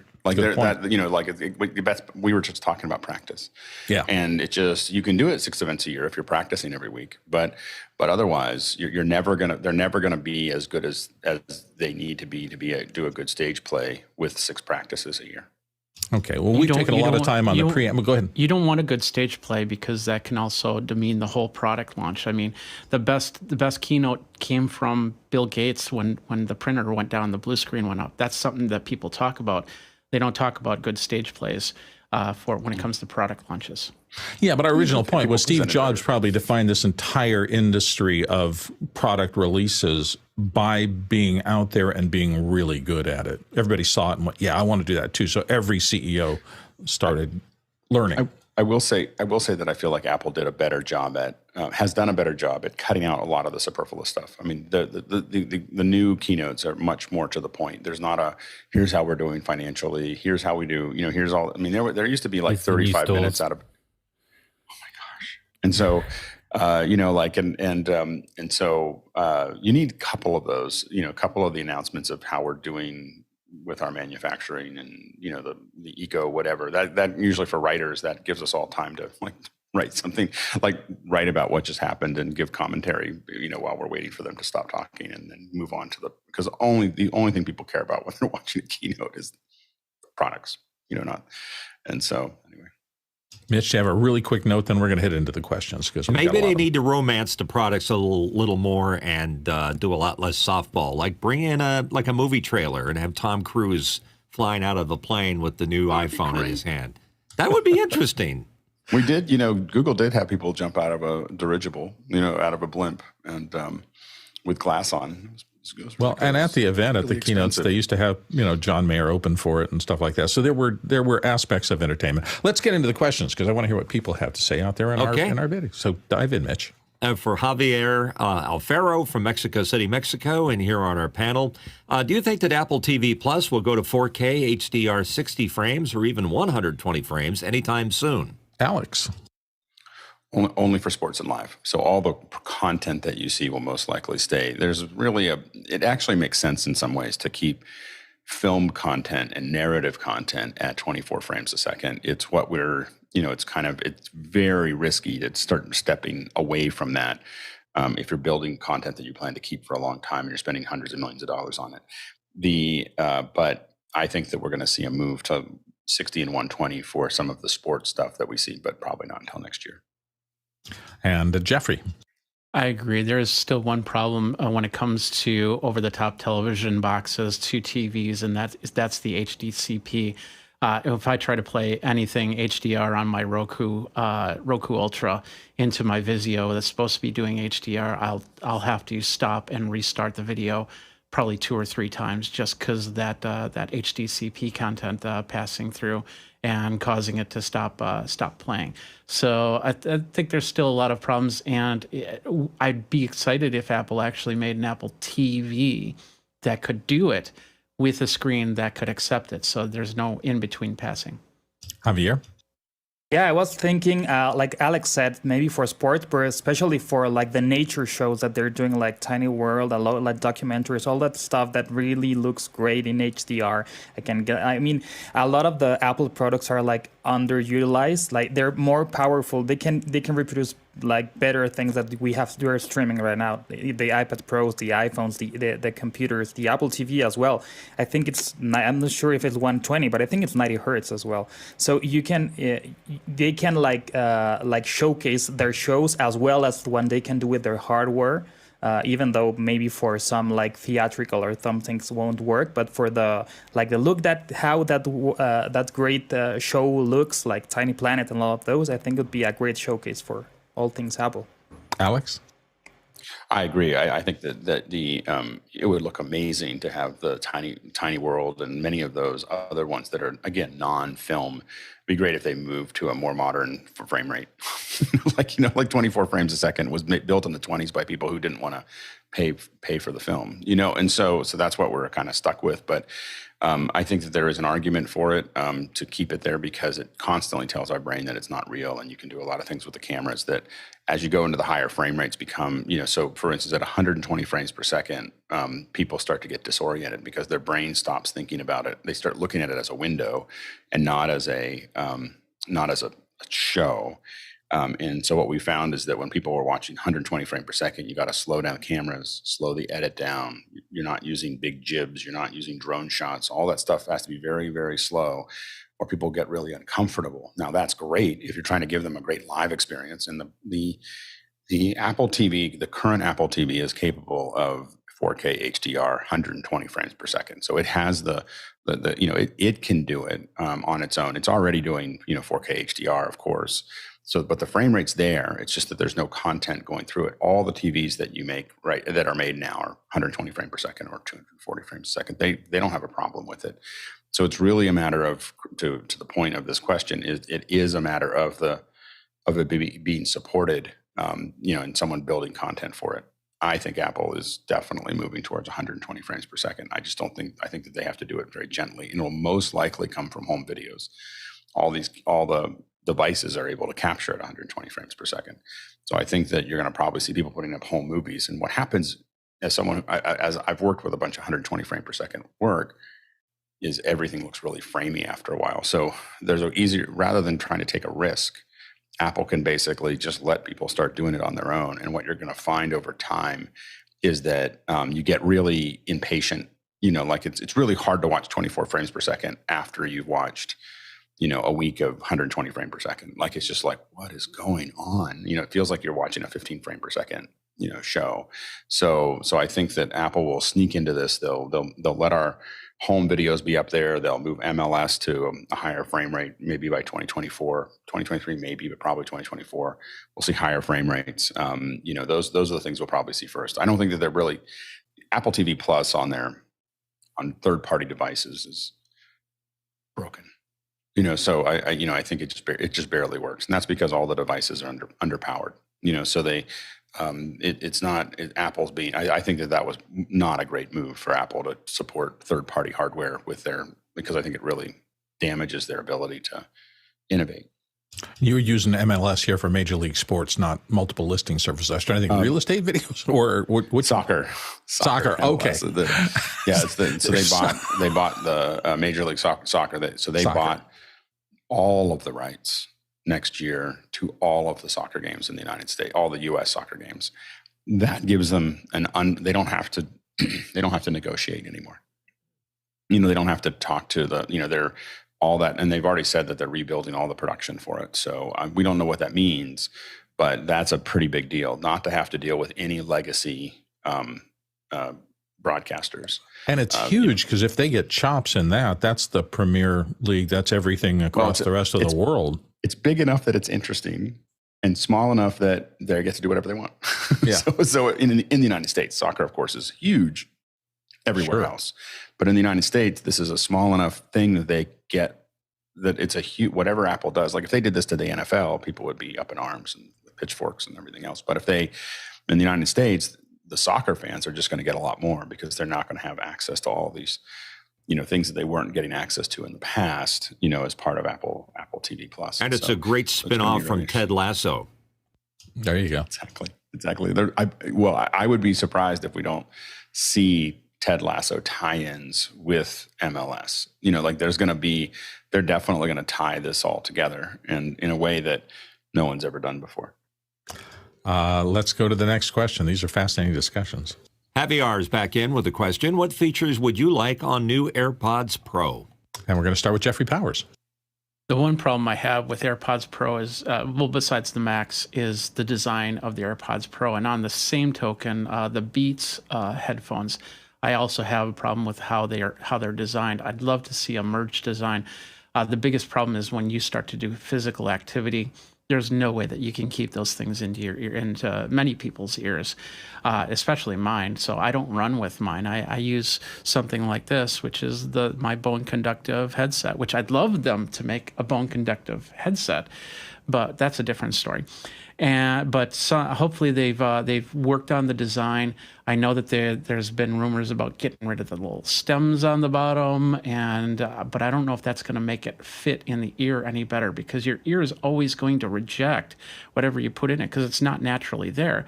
So you got to have little things to help it in, like the little rubber nubs that corner into the edge of the ear, or anything like that could just help keep that thing in place for physical activity. Grant? Yeah, I've heard sort of the iteration of Bluetooth audio would be into the LE, like low energy LE audio. If they get into that, then that opens up the ability to have multiple devices, so be connected to multiple devices properly, which would be really interesting to be able to be connected to a phone and to your Mac, and to have both of them playing at the same time, arguably, so that you can sort of mix that within the device. That would be cool. The other thing with LE audio is not just connecting headphones to multiple devices, but also the devices being able to connect to multiple headphones. Many more than two at the moment that it can do. That opens up a whole interesting thing as well. So then low energy means longer battery life, which would be great. And then also, what was the other thing about? I just lost. Come back if you recapture it. Yeah, Sky, thanks. Sky, what do you think? Well, I love my AirPods, and the thing is, I haven't lost them yet. But to have the feature of where are they? because when they do pop out, to Jeffrey's point, to have the ability to have my phone find them for me and get within a couple of feet, that could be handy. Wait, could be handy. That's in there. I've got a pair of AirPod Pros, and I lost one of them on a walk. I didn't realize it would dropped out of my right ear. On my flight, sure enough, it took me home. Took me to it. On my flight, the row ahead of me, the woman actually lost her AirPod Pro in the seat, and she struggled for the next 2.5 hours trying to find it. But Bill says there is a homing device. Find My will attach on the AirPod Pros. Find My will find them. Look at the stuff you learn here. Even Look the at this difference, stuff. it says your left one is here and your right one is a mile away. That's bad. Then you know you've made a mistake. Or it's in the airplane with that lady. Yeah. Alex, you had some thoughts. Pairing is I think that Chris Widener pointed it out too. Just switching between devices is probably the biggest weakness. I've gotten to the point where I'm just super frustrated by I have a lot of Apple devices, and I feel like my AirPods, like I'm holding the phone, I'm on a call, and it decides it wants to go somewhere else. I'm like, this is probably the one I want. It's to me, the decision tree seems like it's gotten lost somewhere, and so I think for me, I love the new Bose, the ones that you can heat up. You put in your ears and you heat them up, and then they form right to your ears. And I think that, I don't think Apple, there's probably a patent there that they have to buy from Bose to be able to do it, or license from Bose to be able to do that. But it's really comfortable. Unfortunately, the audio quality for the microphone on the Bose is not as good.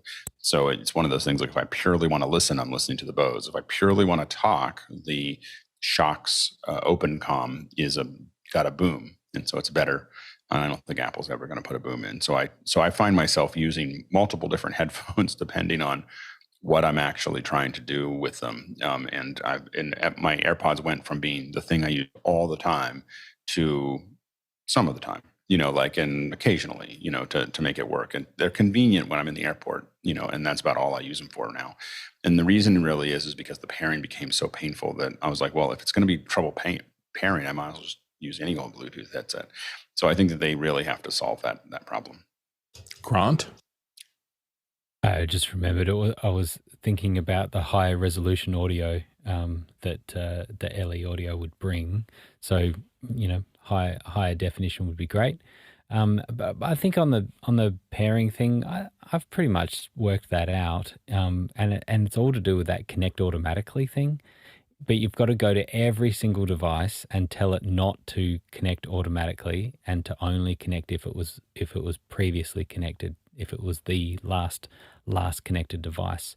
And so that has worked it out for me. So I think the way around that is to not default to connecting automatically. That's the problem. Because I like you, Alex, got probably 12 devices that are all using that same Apple ID. They're all looking for the same AirPods. And I had to, over time, go around to every single one. It was all like the old iPhone 7 and stuff, I had to go to that. Don't connect automatically, all those ones as soon as the kids pick it up, and now it connects to those. I think we are probably the exception, having a million Apple devices all on the same Apple ID, but I think they need to improve that. Jeffrey? Go ahead, Alex. I was going to say is that they build a lot of tools to encourage people to have lots of Apple devices. So, and when I bring this up, a lot of people seem to nod, like they go, oh yeah. So I think that we're not that far out, because I think if you're a real power Apple user at this point, you're not really. Every year, people are mixing and matching less. Apple users just keep on, because the system works so well together. I think we're seeing them become, most users that I talk to used to have things that weren't that, and slowly are just buying all Apple because everything, you just hit all these roadblocks every time you do something else. And apologies to the back end. They had the super source ready and it got out of order. Jeffrey Powers, you were in that build, and now you go. It's all good. So last thing I'll say is with the AirPods Pro Max, the one thing I didn't care too much for was that Lightning to 3.5 millimeter jack, because sometimes you just need a little bit longer cable. Sometimes you just need something else. I'd rather see 3.5 millimeter, 3.5 millimeter. because if you run out of juice on that with that AirPods Pro Max, you got to plug it in to something. If you're on a plane, you want to watch the in-flight entertainment, you got to plug it in to something, and it'd be nice to actually have something that would work a lot better than what that cable does. Yeah, and I got a just personal anecdote. System has been working really well. It didn't for a while when I first got it. It was having trouble figuring out which device, but it seems like it's almost learning my pattern now in that I walk, and I often, when I walk, listen to Audible, so I listen to spoken word. As soon as I go out the front door, it seems to know that the AirPods and me on Audible are a thing, and it never fails to switch to that. And then the other thing is that if I'm watching TV and I don't want to disturb my wife, I will connect to the Apple TV. That seems to work as soon as I click on the TV notification, the AirPods are in zone. And then just yesterday, both of my phones were charging, so I used an iPad Pro that I hadn't in bed. I was watching some content, and it found it really. So it's really gotten better over the course of time at understanding what seems to be the primary thing I'm looking for. So hopefully the artificial intelligence that Apple keeps working for, maybe some of that is, or the machine learning is helping make that easier and easier. It's been pretty darn good for me for the last 3 or 4 months. Let's move to the next question. Paul Valhus in Austin, Texas.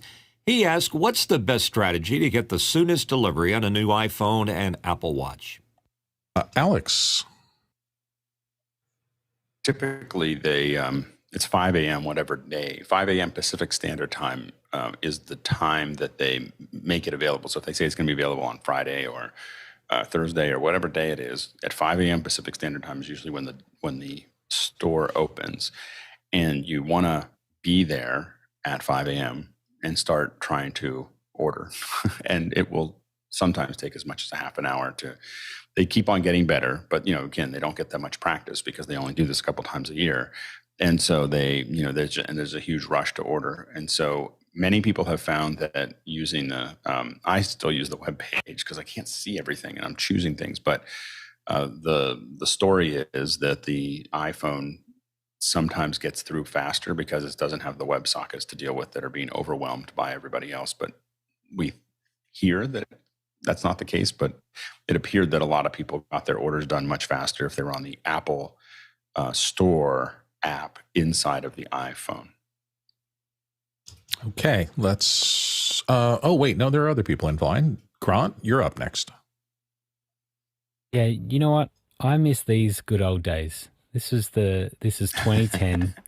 This was the iPhone 4, and I spent 8 hours in that line, and it was an awesome 8 hours, right? Because here's a bunch of crazy geeks just like me. That are all sitting around, and then Optus was at that stage was the cell provider that I used, and so they gave us beanies and it was cold, and so they gave us beanies and the scarves, and they totally made it a huge marketing event, and they brought pizza around, and they had they did a massage, like masseuse came, and it was awesome. It was just a big media thing. And I miss those days. I like those lineups was so much fun. So I don't know that now I just try to book in as quick as I can. Make the order as quick as I can, and hope for the best. But sometimes now they go out to these different retailers, and not just the Apple stores, but to the other retailers and the cell providers. And sometimes you can be people walking past stores and can walk in and buy one on the day, just because people hadn't locked them in yet, so it's different. Bring back the lineups. Alex's contention that community is king. That was a great way to build community with all of us who were early adopters. Jeffrey. Yeah, that with the exception of the 4, I went and waited till like 3 a.m. and did the online ordering. But everything else, I just basically walked into my phone carrier and said, hey, do you have it? And they said, yeah. And then I got it. I have the iPhone 12, which was also a pandemic purchase. So they gave me it was like a 3-week schedule before it would show up, and then it showed up like within 7 days. So I had the phone probably 2 days after launch or something like that. So it's gotten a lot better. And of course you have 4 different models. So if it actually 4 models each model having 4 different colors to it. So there's a lot of options that if you won't care if your iPhone is black, white, blue, green, whatever, you can just take whatever's there and then move on. Same thing with size. If you don't care if it's 512 or a terabyte or whatnot, you can, and you have the money, you can get whichever one you want. And if it's not available, go to the next one. Okay, that takes care of that question. Let's move on. Paul Valhus back again. What about lidar and Apple's new products? I don't know anything about that, but Alex does. Alex, our lidar resident expert, take us into it. I would be very surprised if Apple changes the resolution or the distance that the lidar manages. So I don't see that camera changing. If it does, that'll be amazing. It's a fairly sparse pattern. So I believe it's 528 or 568 points that are pushed out from that, and they go about 25 to 30 feet. And so you'll see in fact, if you have an infrared camera, you can actually see the points on the world around it. And so you can actually see some of these things happen, but it's sufficient. That's the hard part, is that not a lot of, it's still an edge case of who's using it and how they're using it. It's enough to add AR to it. It's enough to build basic 3D models with it. Would I love to see 4 times the resolution or 8 times the resolution? Absolutely. We would definitely be able to model smaller objects more effectively with it. But I would be really surprised if they invest in that area, because it's doing a pretty good job for what they built it for, not for what we want to use it for. So, I hope to see more, but I don't know if I will. Javier snuck in here at the end. Javier? Sorry, what Alex saying, just bring a thought to my mind. I think that Apple's using the lidar in every camera they have for the phone to look what's happening outside, more than for the user to like tweak it and get like a lot of info. What Alex is saying is actually we have better lidars. We can do better like scanning and detecting things. But for the camera, having that measure, or where is the subject, what's happening around, what is the first, what's in the front, what's in the back. So I think they're gonna keep adding it to everything that has a camera. For Apple is gonna eventually have a lidar. So even like the in computers, and I'm pretty sure that makes out of focus and all of that thing that the camera is trying to guess to do, it helps it a lot. Yeah, the artificial bokeh, we see a lot of that. Alex? I do think that Javier brings up a good point, that would be the one reason for them to really improve the quality of the lidar, would be for the photo solution as opposed to the AR solution. That makes sense to me too. Next question. Juan C. Robles in Mexico City, Mexico. Juan asks, do you think that we'll see any CG transitions? Alex, what do you think? I sure hope so. They're so much fun. I love the CG transitions. I love the big moves from one part of the world to another. So I'm, the kind of the pseudo, what we call powers of 10 shot is just so much fun. So I hope we see it. Yeah, that was great when they did the San Diego back and forth. It's fun to travel around the world Apple style. Sky.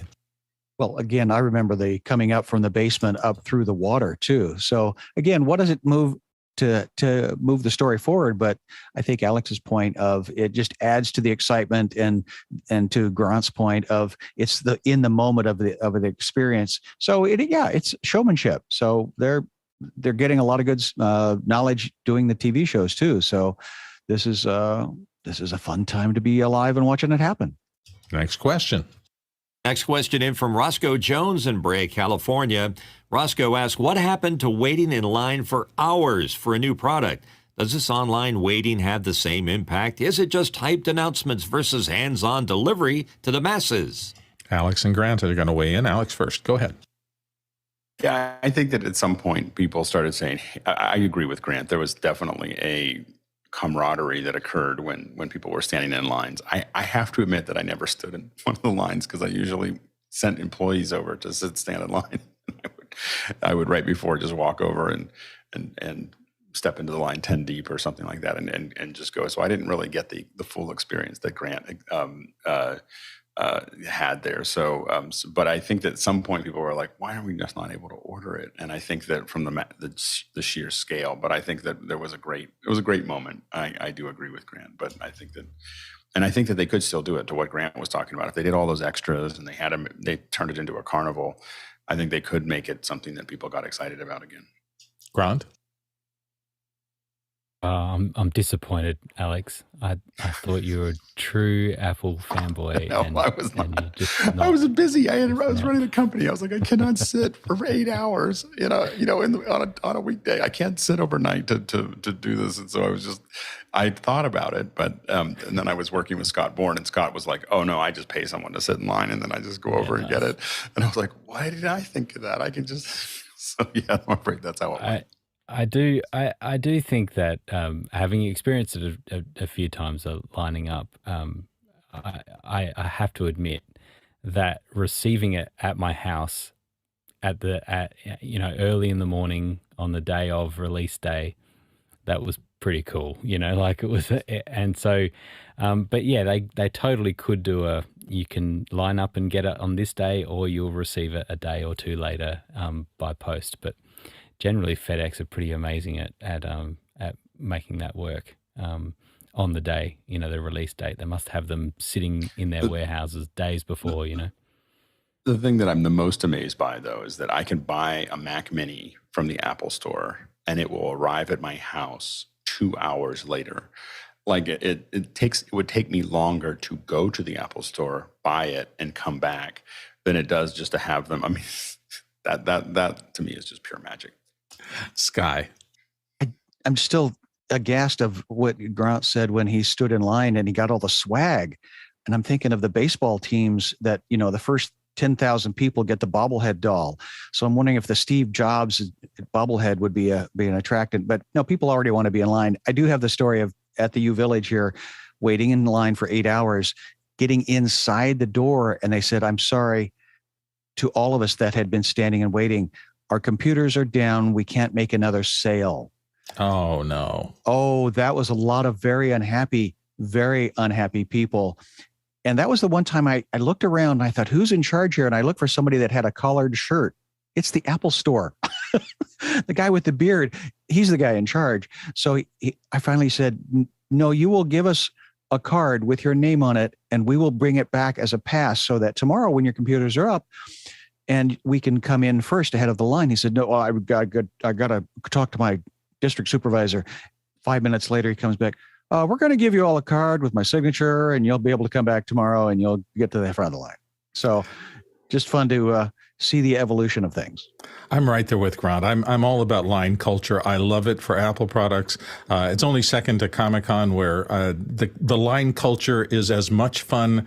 I used to think, I'm missing things if I'm stuck waiting to get into Hall H the one time I went through that. And it's like a 24-hour I have to wait in line for that. It's the tailgate party. Yeah. It is. And it was so much fun. I ended up next to a young lady I never would have met. And she was a super fan of a show called Supernatural that I had never heard about.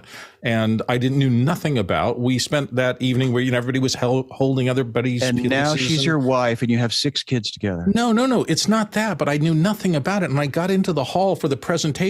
And I didn't realize how big this thing was. The Supernatural thing is one of the best presentations in a conference I have ever seen. It was massive screens around. They had the band Kansas, the theme Dust in the Wind. They were on stage playing live. This thing was massive. And I was completely unaware of that culture. And so by virtue of being in that line for it awoke me to something I just didn't understand. It was fun. The whole thing was just fun. So I love lines. Grant? Yeah, so we should remember what can happen in the line if you remember this. So this was the iPhone 6. This was Australia. This is the first guy to get it. and he drops it. He drops it. You watch that. You got to see it again. Compelling TV. Sorry, you got to see it again. You sad. see the... He opens it. Can you open it for us? Sure. Smash. And I bet you, knowing Apple, I bet you that there was a whole bunch of meetings about how can we make sure that never happens again. Right. Fabulous. Let's go on to the next question. Douglas Carmichael. Some have said the release date for iOS 16 will come today. I have an iPhone 6S Plus. Will app vendors drop support for iOS 15 quickly after a date is released? Should I upgrade my phone right now? Javier is going to start us off here, and then Jeffrey. So there's two questions. The first one, I don't think they're going to drop iOS 15 support soon. They actually don't tend to, most vendors don't do that. They actually go like adopting different like new things that iOS 16 can do like slower. So you don't have to worry for that for some time.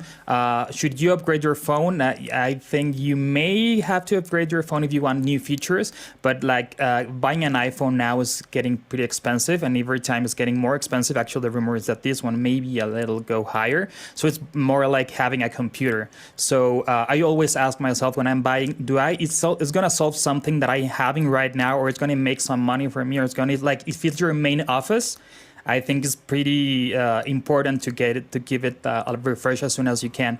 If you're just like using it for some things and communicating and taking some pictures and having some videos, maybe the camera is the tipping point for you. So I'm gonna say just like see what drops. If it's like it makes sense for you to spend that kind of money, and even you can buy maybe an iPhone 12 or maybe an iPhone 13 when 14 comes out, because they're gonna drop and they're still like awesome machines. Jeffrey? I don't think that iOS 16 is going to drop today, because that's way too many things happening. And of course, everybody's going to really go running to the Apple Store the second that opens up. So they'll have a flood of that. And if they have a flood of iOS 16 downloads, that might just cause mass chaos. And just like with the iPhone, whichever iPhone that was dropping, Apple doesn't want that type of stain happen during an event. As for the 6S, I really hope that they continue to find ways to update the older phones, mostly because you end up passing those down, and then of course your kids get the experience of an iPhone, and then they become future customers. So the more you keep it updated, the more security profiles you have on it, the more you use it. I still have a lot of my iPhones that I use specifically because of the camera, and I have them lying around for different things. And as long as they stay updated, I'm good with that. Next question. Next question in from Paul Valhus in Austin, Texas. Besides office hours, which has the best coverage? What are your go-to live bloggers and commentators on Apple events? Let's start with Alex. I think Twit does a really good job. I think Leo and Andy will be there doing it and commentating, and I think that you'll get a little bit of both, because Andy will be a little bit of the naysayer, and I mean, he's kind of been given that role, so he'll be the naysayer, and Leo, it allows Leo to be the fanboy. So they've kind of taken that role there, but I think that it's, they're really astute at doing the coverage. As far as the live coverage during it, of course, we're going to see great videos afterwards from Jason Snell and Renee Ritchie and Justine Ezerick and Marquez Brownlee, and I think those are all going to be great from the ground. But those would be the ones that I would watch first. Are those ones as well as watching the live Twit or office hours, of course. Mitchell? Since you bring it up, why don't we get Leo and Andy back on the show? It's been a while since they've been here. Yeah, we should bring them back on. Absolutely.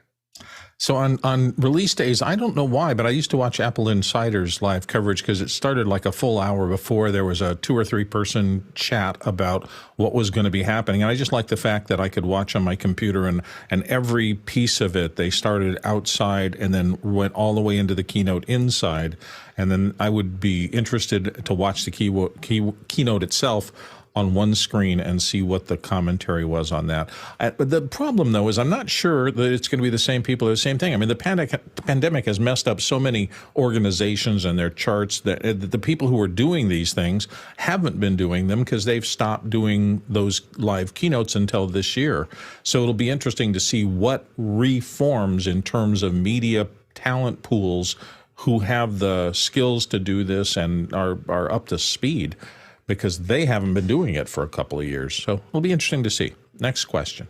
Douglas Carmichael asks, Alex, you mentioned that MLS is redoing all the production because of Apple's exclusive deal. What tools would they be using for graphics? could you feed real-time sports data into SPX? Alex? Two questions there.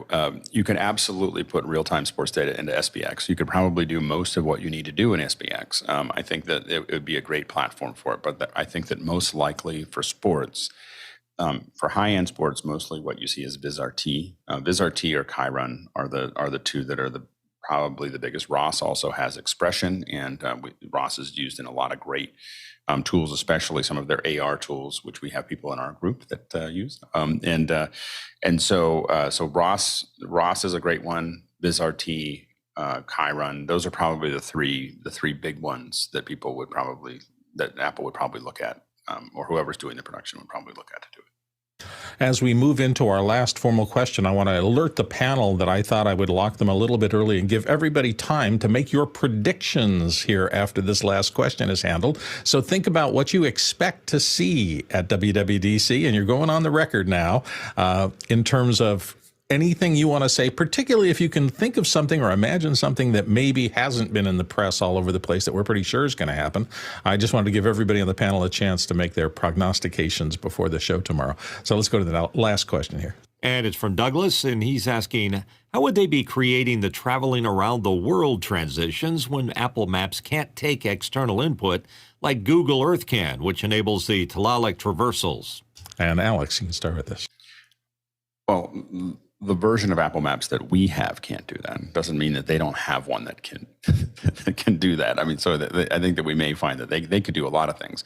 Typically, though, at the level that we're talking about for that keynote, this is a matte painting or a series of matte paintings mixed with texture maps. And so what you do is you, for a powers of 10 shot, you're building a matte that's going to be at a certain altitude, and then you'll have progressive mattes that are built. So what you'll see, you're doing what we call camera mapping, which is that you're projecting a text, not a texture map. You're not applying it to a surface. You're projecting it from a camera. And so what happens is that you have multiple cameras inside of the move. So the first most important thing for a powers of 10 matte shot is that you build that move, and you're not going to change it because you got to paint into it. And so then what you do is you have, as you see the resolution breaking down, you pull back a little bit, and then you paint another camera. You add detail to it. So you have someone literally goes in and paints out that detail, and then you push in further on it. And as that detail starts to break up, you paint more into it.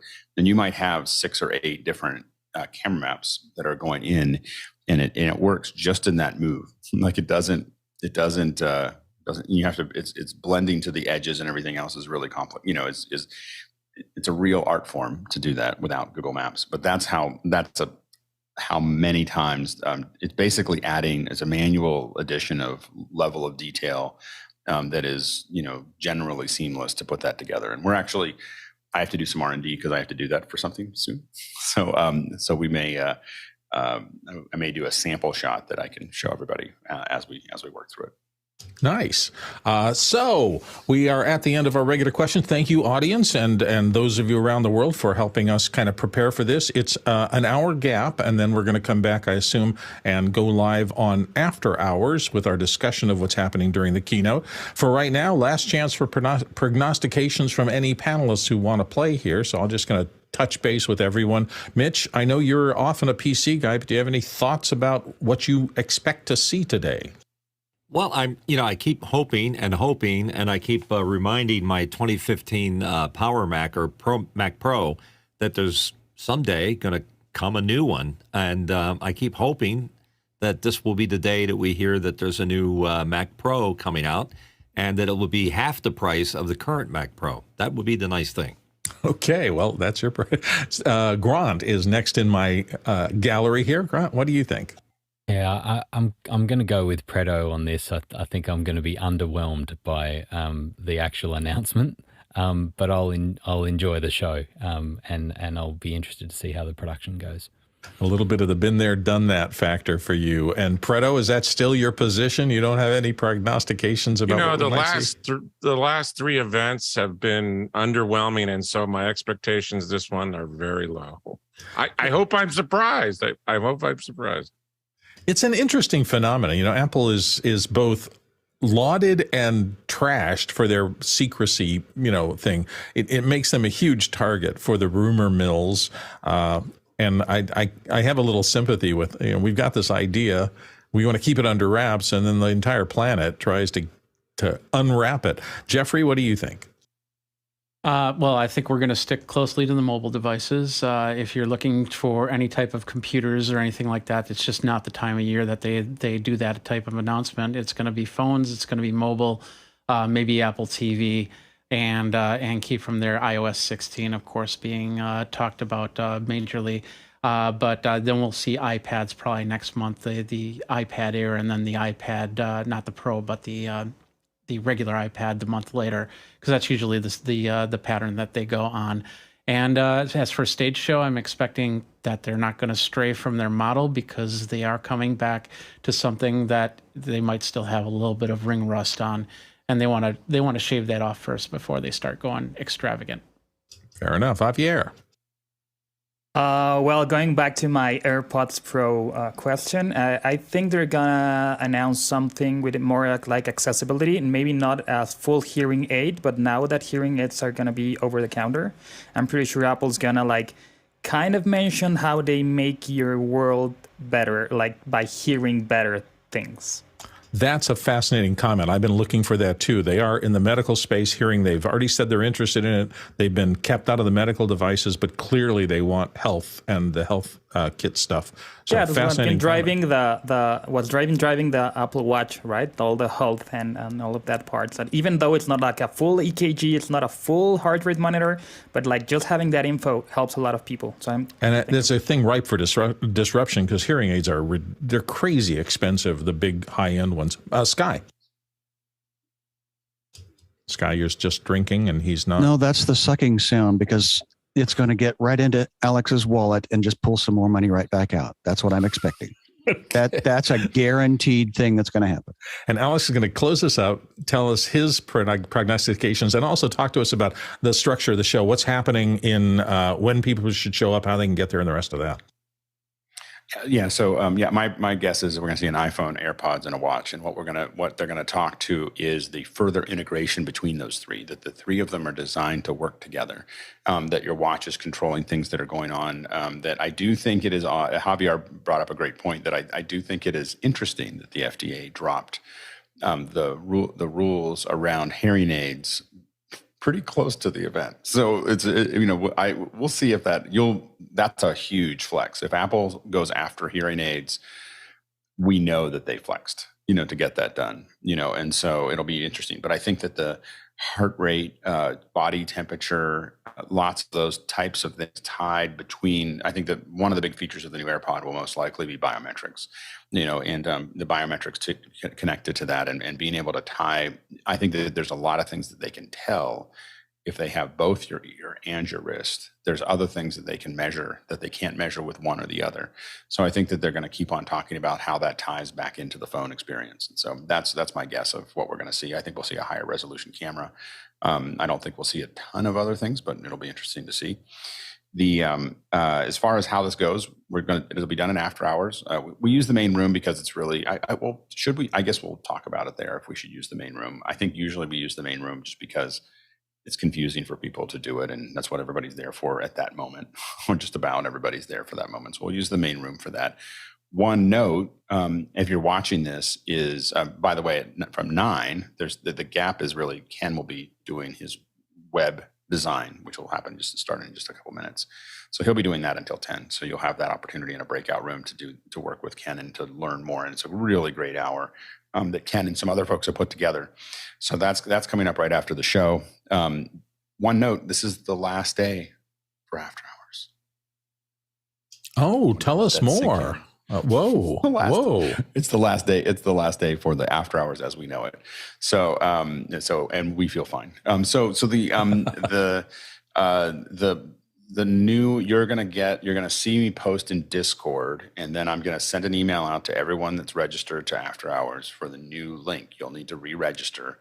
This new link is the new Office Hours Global Zoom account. It should work great. we'll know tomorrow. So far, it's worked. It's worked perfectly. It's 1080p upgraded. It's ready to go. But there'll be a new registration, and we're really glad we did the registration because now we can email everybody and tell them that this is moving over. So we'll be doing that. You'll see the post in Discord, and you'll get an email tomorrow about it. But we're moving over to that, and then the webinar will still stay where it is through the weekend, just because of IBC. So a reminder that IBC coverage is at 5 a.m. and then the second hour we'll be talking more about that and working with. We're going to have a special with Zoom with the folks at IBC. So there's a bunch of stuff going on Saturday. Saturday morning is a 5 a.m. until 9 a.m. is going to be exciting. So definitely try to join us for that. So stay tuned for that. And but anyway, we're in the transition. We're going to transition a little bit slowly over the next 4 or 5 days. But by next week, we hope to be in a situation where after hours just basically stays open, and office hours is just one of the it's a place that you can go to view it. The panelists will still go to will still have their own meeting, just because it's easier. We haven't figured out how to manage some issues with breakout rooms. So the panelists will still be in their own meeting, but everything else you'll be able to go to a viewing room and watch.